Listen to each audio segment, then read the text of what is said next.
Man Talk with Leroy Marc on Trans Africa Radio.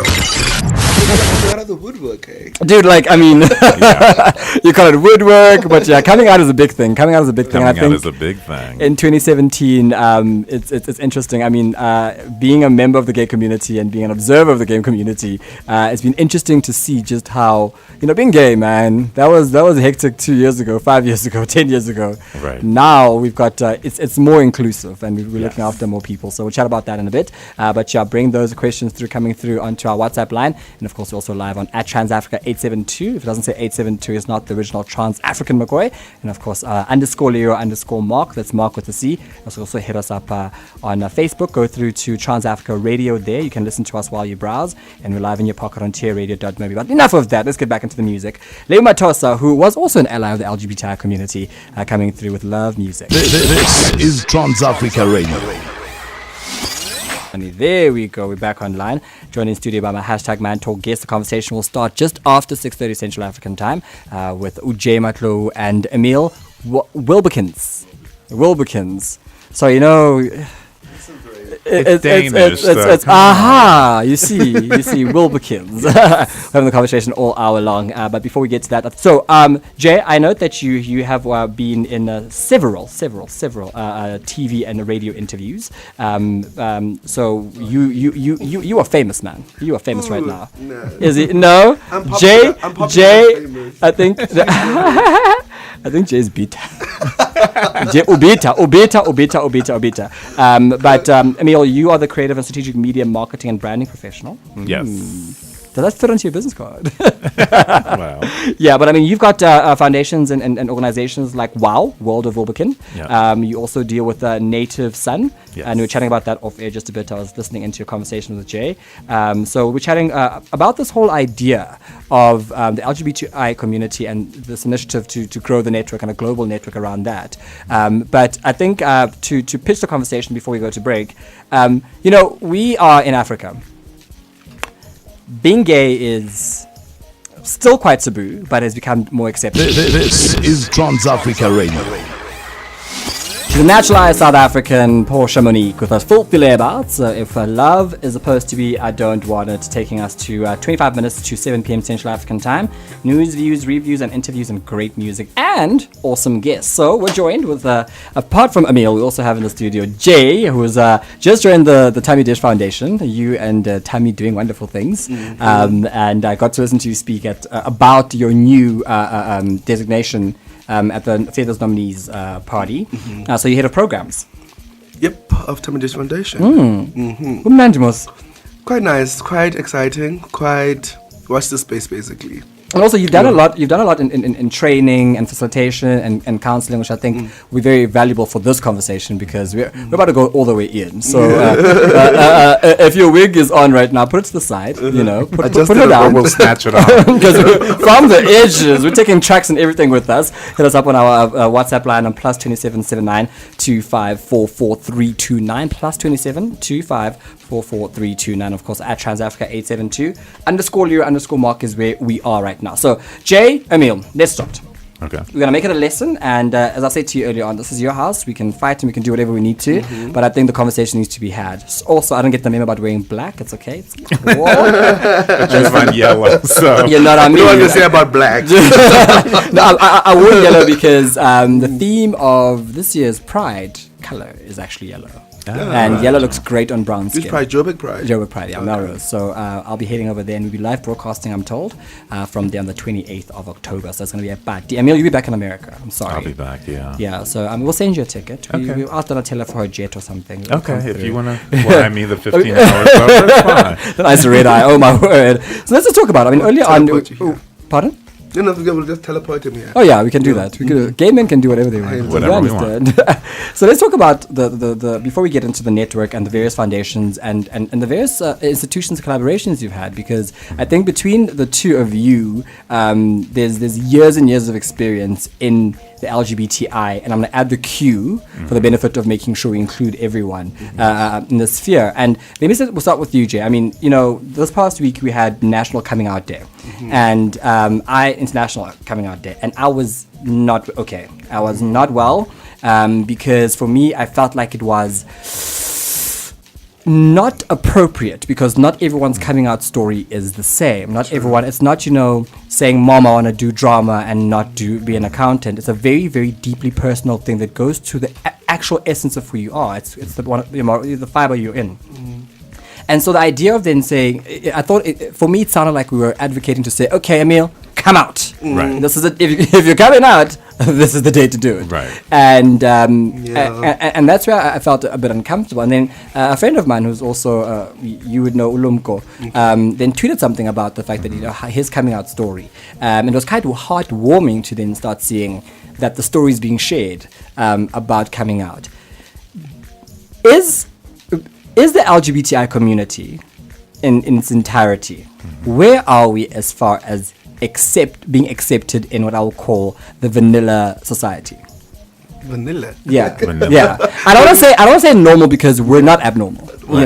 Definitely. What is normal? No, I think like the whole thing around coming out, if I hear correctly, is like I also had like my reservations around the word. What does coming out mean? And then I realized throughout my background and work that I did was that I, as a counselor, also working, I always found myself not necessarily saying to people, come out, wherever you are. Yeah. Because, coming out, like, loss is attached to that. When you come out, people lose friends, family, jobs. Homes. Sometimes even they lose their lives. So, but then what I found out interesting in the past couple of years, like when I was trying to help them rather accept themselves. So we rather say to you, come out to yourself. Okay. But you owe nobody, to tell them, to come out to somebody else. Yeah. So usually what will happen, people will feel like they feel this pressure that to tell somebody, then I feel better. Yeah. And sometimes it's not the case because sometimes the worst can happen. So, but rather focus on coming out to the self first. Yeah. And then go through the journey of actually accepting yourself, getting proper information about finding out about this part of your life. Yeah. And the more you know about it, the more you shrink the fear around Yeah. it. So that whole thing around national coming out thing, on one level, I understand that in terms of it wants to affirm people, which affirmation is very important. But we have to also not be careless in terms of saying that coming out is an answer to everybody. Because some people will never come out. Some people come out later on in life. That is very interesting. People will never come out. Right. So, I mean, that seems a bit unfair to me because, Emil, I really don't enjoy guava juice, right? Right. And if the status quo was for us to all enjoy guava juice, right. Imagine spending the rest of my life trying to act like I like guava juice. Right. But so my perspective is I don't ever tell people to come out. I don't think that's anyone's directive, right? It's a personal choice, and people should be prepared to come out. But I think it is important for people to live their lives authentically. And I think that an International Coming Out Day, to me, is great because it shows other people normalization of who we are as individuals. And like, I didn't have a great coming out story. Like, my mother was reading the Bible, screaming and hollering. Wow, my father was like, well, I kind of knew. But then for like 2 weeks, my mother was threatening to disown me, send everything out of the house to me. Now, through years of work and love, we worked through it. Yeah. And then she was like supporting me at different LGBTQI events. So I think it's a process, but I think it's important for us not to live in fear and shame and kind of not be proud of who we are. Yeah. So I think it's a two-way street. Yeah, I looked at International Coming Out Day as celebrating people who are out versus you have to come out today. Yeah, because I mean, I think it also puts it into perspective as far as especially where we're on a continent where you have to be very aware of your sexuality because you could literally be imprisoned, lose your life. And we've had, in instances where we have one of the most progressive constitutions in the world, on the globe, but you still keep hearing stories. I saw a tweet the other day about gay love, and these two very handsome American gentlemen, Nick and Dominic. Yes, Nick and aren't they just adorable? Yeah, they are. So they're really cute. They're like who are you jealous of? Right. You don't show me your envy. Don't cut up like who am I envious of? I don't know. I think for me it's the idea of just having something as clean and authentic as love, not being tainted by prejudice. They are out celebrating their love the way they wanted to, and I think what I was in love more with was the feeling I felt. Yes. The fact that I was like, oh, this is so adorable, this is beautiful, and then when I walked away, I don't feel feel like, oh, I hope their friends are okay with it. But can you imagine Right. if like that image was available to us like in our very very young ages? Yeah. Where you get to see that representation. Yeah. No, and I mean, think that's brilliant. Exactly. Like at the youngest I can remember, like me realizing that I'm gay. I thought I was the only one. Yeah. Because like there's no representation of Yeah. that on TV. You don't see representation of yourself. Yeah. So that kind of thing is quite a powerful statement in terms of showing these pictures that there's a love like this exists. Yeah. And and that's why I think it's important to be out. Yeah, yeah. Because in it helps. another way. Yeah. In another way. But I do think safety is especially here in Africa, Yeah. from what I've learned in the last week that I've been here, is a huge issue. Definitely. I think for me the issue about the safety is, I mean, I've had a very insulated life, so I'm also quite aware that I'm not the majority, because I mean, as I said, my mom has a very very close friend of hers who's trans, and we never really had the conversation about it. I mean, she sort of I confirmed, and then she walked down and she was like, right, bring chicken on Thursday. Right. And that was the end of the conversation. And funny enough, 2 weeks later, we were at a retail store and we were buying stuff. And at the checkout, she was winking madly. So I was like, what's going on with you, woman? Are you having a spasm? Is that a heart attack? Stop it. And turns out she was trying to, get my attention to the cute guy at the register. Right. And for me, that was the first moment where I was like, oh, you're really okay with this. You're really okay with this. Nice. And then you hear stories like I read when on International Coming Out Day, where it was harrowing about how people had to leave their homes and they were exiled and outcast, and a number of people who were tweeting and under pseudonyms and said, I've got 3 followers, but I had to tweet this because I need to tell you that I can't come out because my dad did this, my mom did this, and heaven forbid that they find out that this is what's happening in my life. And people should be okay not to come out, because sometimes we also indirectly shame them by saying celebrating too much of people who are in the light, which I understand. Yeah. But we also need to understand that some people, for them, it's not even possible for them to actually say to the next person that they are. So rather focusing on them being okay with themselves. Because for me, I always like to say to people, like, if you're in a closet, it's okay. Just make sure that whatever closet you're in, you're comfortable in it. Yeah.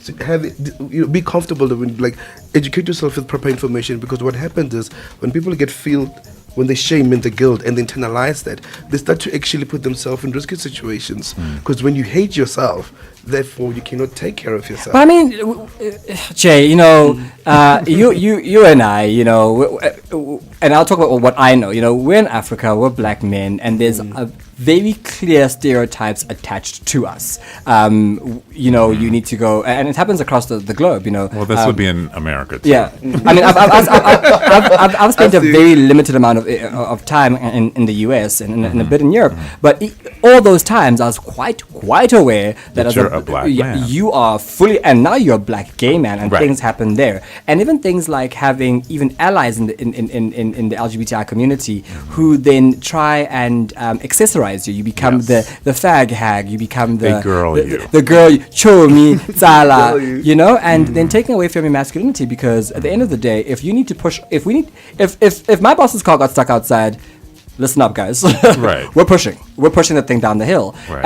And still having all those things happen. How do you then, not push for you to come out so that those stereotypes don't attach to you, to say to you, I'm not what you think I am. You're expecting this of me, and for the remainder of my existence, I'll continue to be, macho man and have to watch rugby for the rest of my days. Well, for me, the one good thing, starting this organization, Native Son, we actually call it a movement and a platform, because it really is a movement for black gay men to love themselves, affirm themselves, but to inspire and empower them. Yeah. And so we have organizational dinners or conversations where it's a room full of black gay men who are forced to look at each other and kind of see each other in their own mirror and talk to each other. Not allowed to bring plus ones. You come, you meet other people. It's intergenerational. So we'll have millennials up to octogenarians. And this is so important because you're seeing examples of other people like yourself, but then we talk about issues that are relevant to our community and to each other. Because I think if we don't build ourselves up, we let the allies girl us, feminize us, all these things. We get trapped in the stereotypes. And we're all very different. And I tell people this all the time, just because I'm gay doesn't mean I'm not a man. You know, and it's a very small corner of what you are. I mean, it's small in that, you know, who you sleep with is... You don't gay for a living. Yeah, you don't gay for a living. Well, there are some who gay for a living. No, but I think it also poses a question that, like, we need to sort of, like, unlearn certain things. Like, I mean, the biggest misconception, which I think is hectically dangerous, is that people believing, especially in the context of Africa, that being gay means you want to be a woman, and being lesbian, that means you want to be a man. So it explicitly shows the disconnection of understanding what gender is. You know, so we need to go back there and unbreak let's put it in. And I know you're going to come in here, Emil, after I do my spiel, because I was telling you earlier that I know a young gay man, and after watching... Orange is the New Black with Laverne Cox and starting to see that there's this broader community, and then the conversation about Caitlyn Jenner came up just, you know, very trivially, and it got me wondering, because everyone was saying, you know, Caitlyn Jenner is lesbian. I'm like, whoa. Overload, because I'm still dealing with the fact that she's now a trans woman. So, you know, how do you mean that now she likes other? Why don't she just stay straight? You know, because clearly it's easier. Coming back to your point, to Anache, about the fact that Caitlyn does not want being lesbian doesn't mean you want to be a woman. That's very different part of the existence. So I've always seen it as gender, which is basically you know, to be quite crass, it's whether you reconcile with what we assigned to you. You are a woman, and therefore you should be womanly. And then your sex is, you know, the anatomy you're born with, and your orientation is just who you happen to take to bed at night. And that's very simplistic, I know. But for us, you know, people who are on the ground and understanding it, and then having to then break these little pieces in, so that when you see someone like a pansexual, I can say to you, don't be looking at whether they're boy or girl. Leave that alone. So the sex is different. It's got nothing to do with that. Nothing with the sex. Don't be worried about their gender. You know, that's not the issue right here. The issue here is now around who do I find attractive, etc., etc. So that's how I worked it out, and I don't know if that's the accurate way to work it out. It's partly there. Partially, yeah. I mean, if I just quickly jump in, it's like we'll use the Caitlyn example. Would be like, if the issue now they're saying like Caitlyn is actually identifies as a lesbian, meaning she is attracted to women. So if we were to look back, she's always been attracted to women. So which is a sexual orientation. So the sexual orientation never changes ever since she could discover who she's attracted to. Was attracted to she.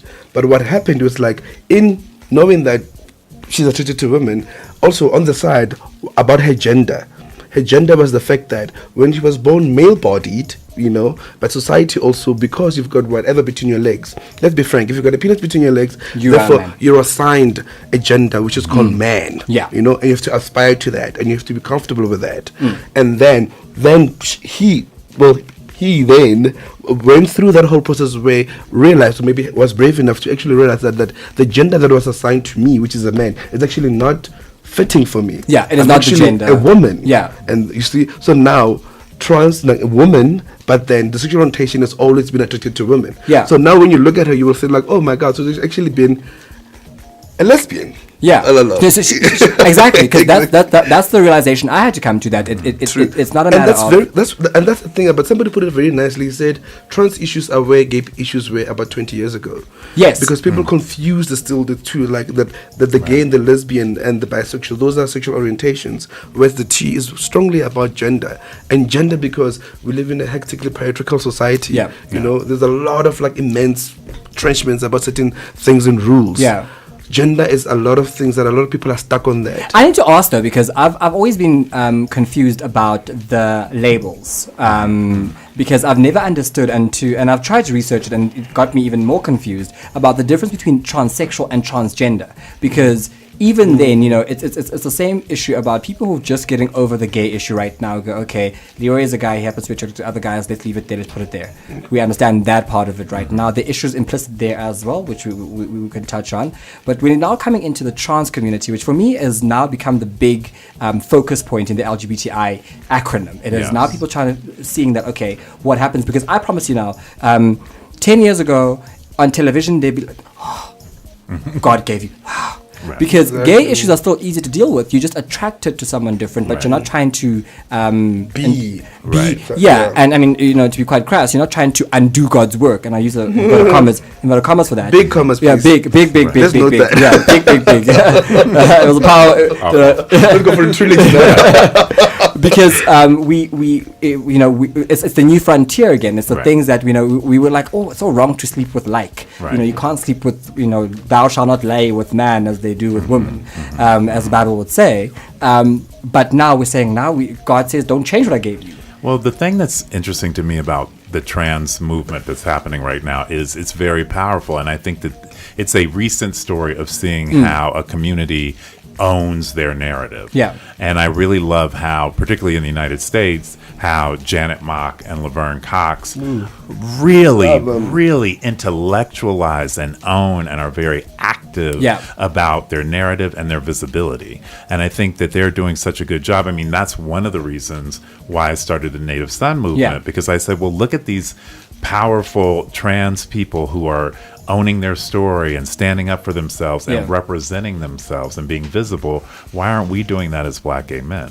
I think there's also a few hurdles that the gay community, and I'll use that to include the LGBTI in all its formats, still is representative of many of the issues that are in society anyway. Right. So the idea of a minority prejudice, where for instance, in the gay community, if you're effeminate, or if you are a bottom, or no fats, no femme, a lot of femme shaming. Femme shaming. And someone said to me the other day that body shaming. Absolutely, I was about to get onto that. The fact that if you are not 6 foot and killer abs and well, we better have money then, right. Yeah, or be really funny. Which out of 3.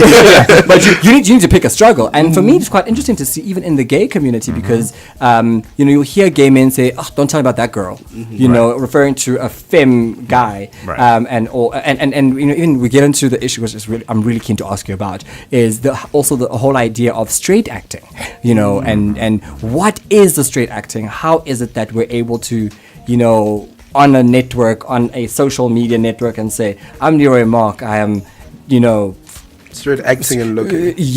And then people gravitate towards that, because I've always thought that as gay men, it seems that we're, as the gay community... This is Trans Africa Radio. Again, including the full acronym, we're always looking for things we can't achieve in the straight hood. It's part of the reason I don't believe in marriage, because it is formulated for... heteronormativity. It is continuing the heteronormative narrative. Right. But a lot of that is built around shame. True. So it's like, because I'm ashamed of who I am and I'm not accepted by society, I'm going to overcompensate and be a big muscle athlete, or be the most successful executive, or the richest, or the best looking, or the best outfits. It's always something, right? And then going back to the trans conversation a bit, wrapped into this. What's interesting in the United States is that while the trans movement is having this resurgence, but this move forward, trans women are the most vulnerable and the most deaths within the LGBTQI community in the United States. So for understanding's sake, because I want to make sure we get the foundation right. When you mean trans woman, is born male, transitioned to become trans female.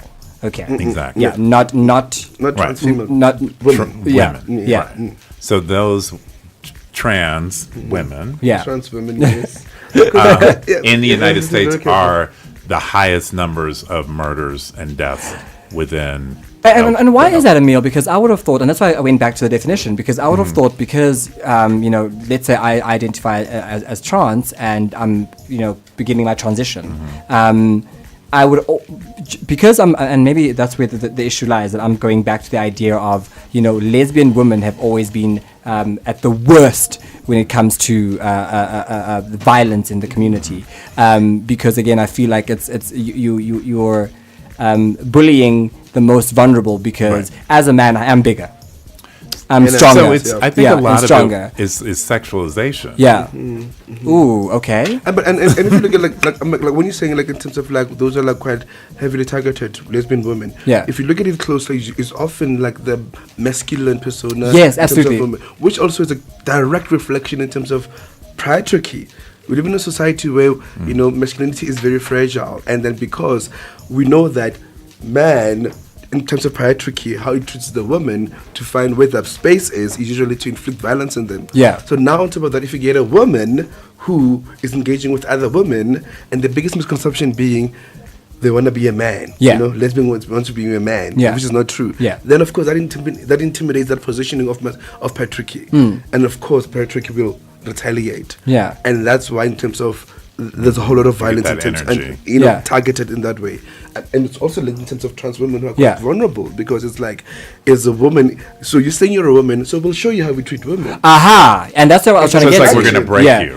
Exactly. Because I had it in mind that you were once male, so you know how we play this game, right? Exactly. Male boy, and then now that you become a trans female, I would have thought it would be a harder target because you hold the secrets. You know exactly how we navigate. You know the issues of patriarchy. Whereas having someone who is a trans female, a trans male, I beg your pardon, a trans man. You're now being inducted. Those inverted commas are back on. You're now being inducted into how we do things, and we'll teach you. How dare you want to be a man? So we will teach you how to be a man. How to be a man. And in the United States, a lot of trans women are kind of forced into being sex workers, right? Just for survival, because the medications, the hormones, all that Everything's stuff is difficult. very expensive. So then they're also victimized. Yeah. Being sex workers. Sexualized and stuff like that. And like in South Africa as well. I mean, in South Africa, if you are trans and then you have to go and change your gender marker with the ID. Yeah. And the process is there because administrative rights, we're not there yet. People like, takes forever for you to get your identity. Yeah. So imagine if you don't have an identification thing. It's difficult. You can't Yeah. get a job. You can't get a driver's So- license. and You then can't. Exactly. Right. So what do you So- become vulnerable to do? Yeah. And that's the where we same in come the from. U.S. Yeah. Exactly. And it continue to get perpetuated because when you get stopped by a cop for speeding or whatever it is, and you give them Leroy Marc, who's now become whoever, What and is this? what is this? It's a lie, and who then is- yeah. exactly. Where and, is and that person? Do we have? Is there? I mean, with Emil, you've got the world of Wilbekin, which is your creative part, okay? Right. Cool. So that's your media, your marketing, and the branding kind of work. Yeah. But in this industry, and I'll call it that because we look after each other. Yes. You've got the Native Son, Yes. which is to empower gay men, and then now we've got the global network that's coming through as Right. well. You've got the Thami Dish Foundation. Okay. Before we zone in on each of these foundations, right? Are we not having conversations in silos? Are we not having Ujay from the Thami Dish Foundation having a conversation, and then Emil coming through from a Native Son, and then Leroy coming through and having these broken conversations that only ever touch each other on one day, on Pride Day, when we see each other in the rally, and then we go back to our corners and continue doing work and sort of pass each other in the night? Are we not getting to a point where we have organization overload? I don't know if it's, I would say no. So for me, people say, well, Native Son, why would you choose to just focus on black gay men? Yeah. Like you're isolating a subgroup within the community. Yeah. But to me, I'm like, well, I'm a black gay man, and I see a need within the community where there is brokenness, wounds, breaches, and trauma because these men live in shame, because of HIV and AIDS, because of not being accepted by their families or at work or at church or in their communities, that we don't know how to even love ourselves. Yeah. So if we don't come together and really learn to love ourselves and love each other, one of the big things that I always tell people at Native Son events is you walk into a room, a black gay club, and people don't speak to each other. Yeah. That is ridiculous. How Yeah. can we be a community? How can we, if we don't look each other in the eye and affirm each other and see each other? Internalized homophobia. Yeah. So if we don't do that, then how are we going to work with other groups? How are Yeah. we going to come together collectively? I think for us, particularly in the United States with President Trump, we have been forced to now partner with other marginalized groups. I have to apologize for that, man. I'm really sorry. I'm so happy to be on the continent. You have no idea. Be home. I'm home. Let's just say our leaders down here also not the best, you know. Yeah, but I mean, and just to stop you there for a second, I mean, for me, it's quite interesting to see how the world has gone crazy. And again, you know, it's always going to be the minorities who get the biggest brunt of it. Because I can tell you right now, white, straight males are living. In America, at the very least, they are good. There is no that chain, and there's no worries over there. Right. But again, you know, you ask yourself, how is it that again in a first world country, which is the free world, really, and I use free very loosely, because of the events of the last 5 years are to be believed in the streets of America. Yep. Clearly, there's something going wrong there. How do we even then start to protect ourselves when even the institutions that we have, as far as the governments and the leaders that we have, are so directly homophobic, you know, whatever phobic in the sphere. Right. In South Africa, we have, okay, it's fine, it's in the constitution, go well, right? Try go to a police station right here in Rosebank and say that your boyfriend hit you as a man. That's going to be a different story. Right. It's illegal in Mali to be a homosexual. Right. Every other day, there's a communique sent out that you will be stoned to death. Right. And yet, and now America's jumped on, which I think has always been latent, it's always been underground, and now it's sitting on there. The mask is falling off. Yeah, and how do we then start having to have a conversation to say, hey, Emil, as a gay black man, you're fine. Right. Because the government is saying you're not. Right. Well, I think that's the reason to have this organization, right? Because the more visible we are, the more we grow the numbers, the bigger presence. And so I think it's tricky right now because in America, you know, we have all the social injustice. So we have black young boys getting shot down in the street with no weapons who are like on their way to school. Yeah. And so we live with all of that as well, right? So we're trying to figure out, okay, how am I a black man? How am I a black gay man? Yeah. And how do I move through this world? And the only way that I see the way forward is for us to come together. Yeah. And in the coming together, then we partner with the other groups within the acronym of gay or queer. And then we also partner with women, with immigrants, with Muslims, because this is the way that we can stand up against I like that. The dark I want to also just to get big in terms of like your earlier on question, come all the way through. When you said something like there's this little movements popping up from all over the country, for instance, inside of South Africa, and for me, yes, people will always fall into a trap of working in silos because, like, in the particular area, the burning issues are that, and capacity, under capacity, and things like that will always be that thing. And for me, I think it's a phenomenal, amazing step towards the right direction. Yeah. Whereas things are bubbling under from all over the country, and even if we're doing more or less the same texture kind of things, it's necessary. So that the next step would be then how do we build networks? How do we just link up on certain things, which leads to the network? Do you get what I mean? I mean, for a perfect example was this whole thing around Pride. For instance, we all know there's also like a push and tag and whatever, that whenever a pride pops up somewhere else, somebody feels bad, like they're not going to come to my pride. All the kind of things. And for me, I think success would be one day if every township in South Africa has a pride day. Even if it's on the same day, doesn't mean you have to missing out. This is Trans Africa Radio.